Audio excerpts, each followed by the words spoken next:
तो रीजनिंग में जो है सबसे पहला हमारा जो टॉपिक है वह है डायरेक्शन टेस्ट।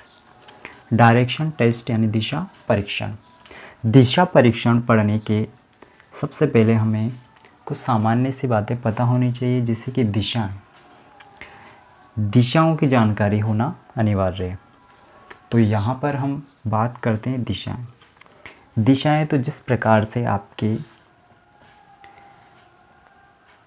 कोई भी बुक या नोटबुक कहीं पर भी आप अगर कोई भी मैप में या कहीं पर भी दिशाओं के बारे में जानना है, अगर आपको मैप पढ़ना है तो आपको सबसे पहले पता होना चाहिए आपका जो दाहिना हाथ है यानी कि राइट हैंड, उस तरफ मैप में होती है पूर्व दिशा। कौन सी दिशा होती है? पूर्व दिशा।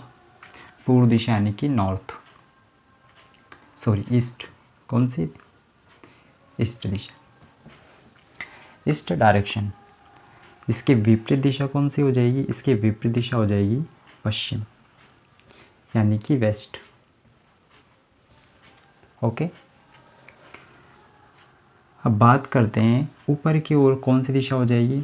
ऊपर की ओर यानी कि जो भी आपका मैप जो होगा, ठीक है, कौन सी दिशा हो जाएगी?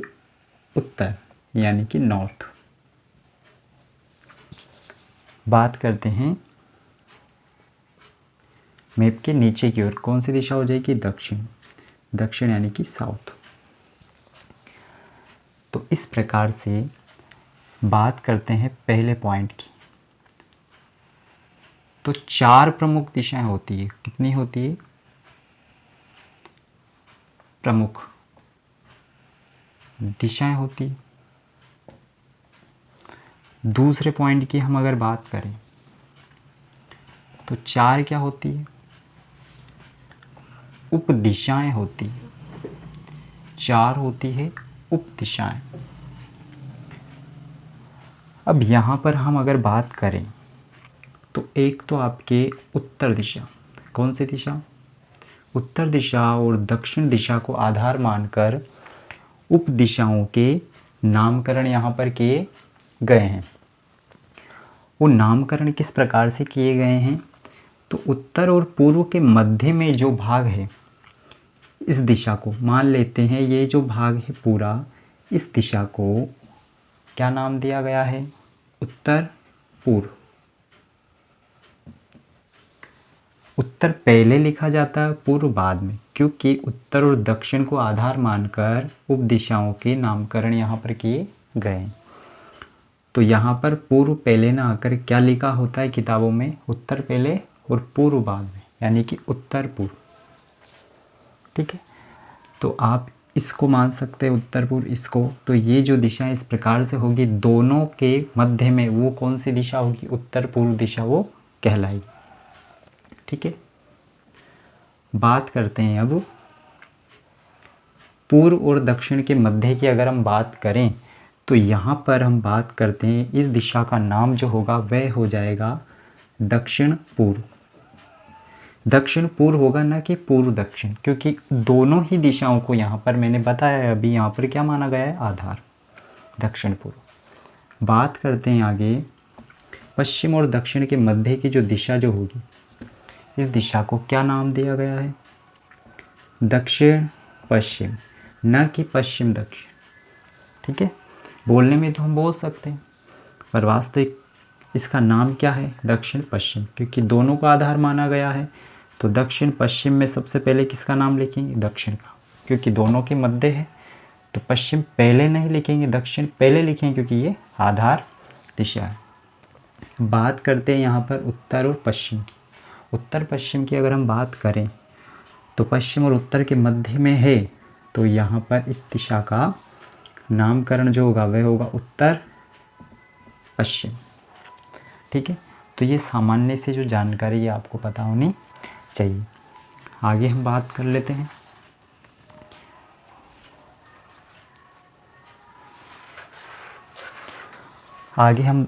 लेते हैं दिशाओं के साथ मुड़ना। दिशाओं के साथ मुड़ना।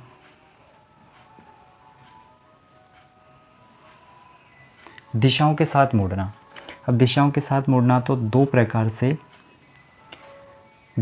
से दिशाओं के साथ मुड़ना हो सकता है। जैसे एक तो हो सकता है दाएं और ये हो सकता है बाएं, दाएं या बाएं। जब भी दाएं या बाएं की बात आएगी तो कितना मुड़ना होगा? 90 डिग्री। जैसे कोई एक्स व्यक्ति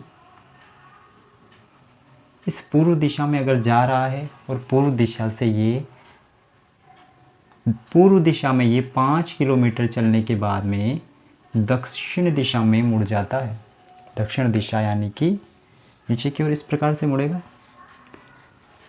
तो ये इस दिशा के साथ कितना डिग्री का कोण बनाएगा? 90 का। ठीक है, तो यहाँ पर हमें ये बात पता होनी चाहिए। जैसे मान लो कि एक व्यक्ति उत्तर में जा रहा है, उत्तर में 2 किलोमीटर चलने के बाद में ये बाएं मुड़ जाता है यानी कि पूरा इस प्रकार से। ऐसे नहीं मोड़ना है, ऐसे नहीं मोड़ना है, ऐसे 90 डिग्री के एंगल पर इसको मोड़ना है। तो ये वाली दिशा उत्तर में जा रहा था तो ये कौन सी हो जाएगी? बाएं मुड़ेगा। इस प्रकार से चल रहा है तो ये राइट और ये लेफ्ट यानी दायां और ये बायां। तो किस तरफ मुड़ेगा? ये पश्चिम, क्योंकि ये क्या है? बाएं और पश्चिम पड़ेगी। ठीक है, उत्तर के बाएं और पश्चिम। ये सर्किल भी आपको पता होना चाहिए कि उत्तर, ये दक्षिण, ये पूर्व और ये पश्चिम। उत्तर के दाएं कौन सी दिशा आएगी? पूर्व। पूर्व के दाएं दक्षिण और दक्षिण के दाएं पश्चिम और पश्चिम के दाएं, क्योंकि कभी वो इनको आपस में बदल के देगा। ठीक है, तो इस सर्किल आपको पता होना चाहिए। दाएं की बात करें हम तो इसको दक्षिणावर्त भी कहते हैं। क्या भी कहते हैं इसको? दक्षिणावर्त, या फिर इसको कह सकते हैं क्लॉकवाइज।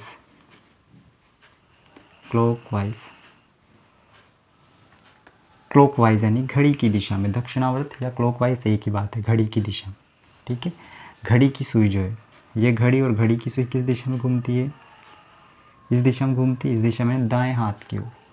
ठीक है, और इसको हम कह सकते हैं वामावर्त।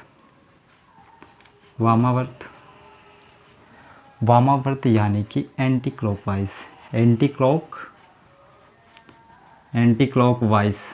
क्लॉकवाइज यानी घड़ी की विपरीत दिशा में।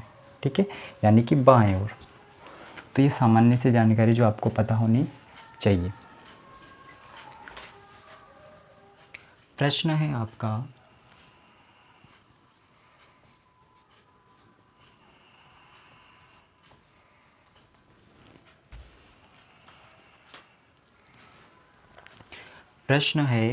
प्रकाश 5 किलोमीटर उत्तर की ओर जाता है। तो मान लो कि प्रकाश कहाँ पर खड़ा हुआ है? यहाँ पर, और ये चलता है उत्तर की ओर। ये यहाँ पे पहले हम दिशा बना लेते हैं। ये कौन सी दिशा? पूर्व के विपरीत पश्चिम, और ये उत्तर और ये दक्षिण। तो यहाँ पर प्रकाश खड़ा हुआ है और कौन सी दिशा में जाता है? उत्तर की ओर। तो ये गया उत्तर की ओर। कितना चला उत्तर की ओर? 5 किलोमीटर। तो ये लिख दिया हमने 5 किलोमीटर। फिर दाएं ओर मुड़ता है यानी कि घड़ी की सुई की दिशा में। ठीक है, यानी कि दाएं हाथ की ओर, और दाएं मुड़ना है 90 डिग्री के कोण पर, और मुड़कर कितना चलता है? 6 किलोमीटर चलता है। तो ये आ जाएगा 6 किलोमीटर चलना, ये 6 किलोमीटर।